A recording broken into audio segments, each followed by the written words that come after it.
मी या ठिकाणी तुम्हाला सांगू इच्छिते की त्या सत्ताधिकाऱ्यांनी आपल्या नगरपालिकेचा फक्त दुरुपयोग केलेला आहे.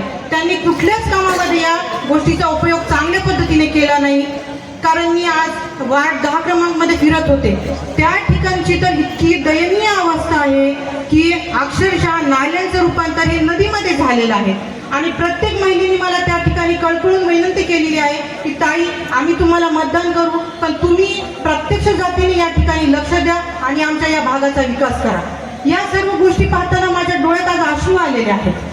मला असं वाटतं, मला आपल्या विरोधकांना जास्त बोलायचं नाहीये, पण तुम्ही नेमका कोणता मुद्दा घेऊन या ठिकाणी उमेदवारांना तुमचं मत मागण्याचा प्रयत्न करत आहात? तुमच्याजवळ कोणताही मुद्दा नाहीये. मी असं त्यांना सांगू इच्छिते, केवळ जातीपातीचं राजकारण करून तुम्ही जर या ठिकाणी मतदान मागत असाल तर तुम्हाला आपले मतदार बंधू भगिनी या ठिकाणी माफ करणार नाही.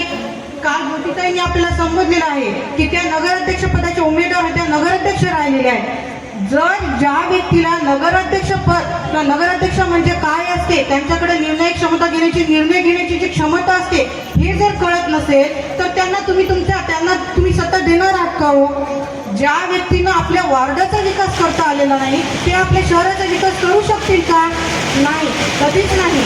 त्यामुळे मी आपल्या सर्वांना सांगू इच्छिते, मी आपल्या सर्वांना विनंती करते की आपण या कोणत्याही खोट्या गोष्टींना भूल पडू नका.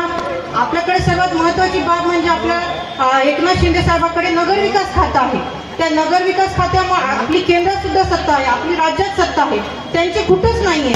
जेव्हा त्यांची सत्ता होती तेव्हा त्यांनी काही करू शकले नाही, आता तर त्यांचं काहीच नाहीये.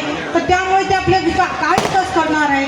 आपल्या हदगावमधील मतदार बंधू आणि भगिनी खूप हुशार आहेत. मला असं वाटतं की त्यांना जर विकासाची जर गती पाहिजे असेल तर ते नक्कीच महायुतीला साथ देतील आणि आम्हाला सगळ्यांना खूप मोठा आशीर्वाद देतील, हे मी या ठिकाणी सांगू इच्छिते. त्यानंतर मी आपल्या बाबांचं आणि सुभाषरावजी वानखडे साहेबांचं तर तुम्हाला काम माहीतच आहे. 30 वर्षापासून त्यांनी काम केलेलं आहे. त्या कामात त्यांनी एकही टक्का घेतला नाहीये. त्यांनी पूर्ण भ्रष्टाचार मुक्ताचं काम केलेलं आहे आणि त्या सर्व गोष्टी मी पाहत आहे. तर मी तुम्हाला या ठिकाणी आश्वासन देते तो मी पुढे येण्याचा प्रयत्न करणार आहे.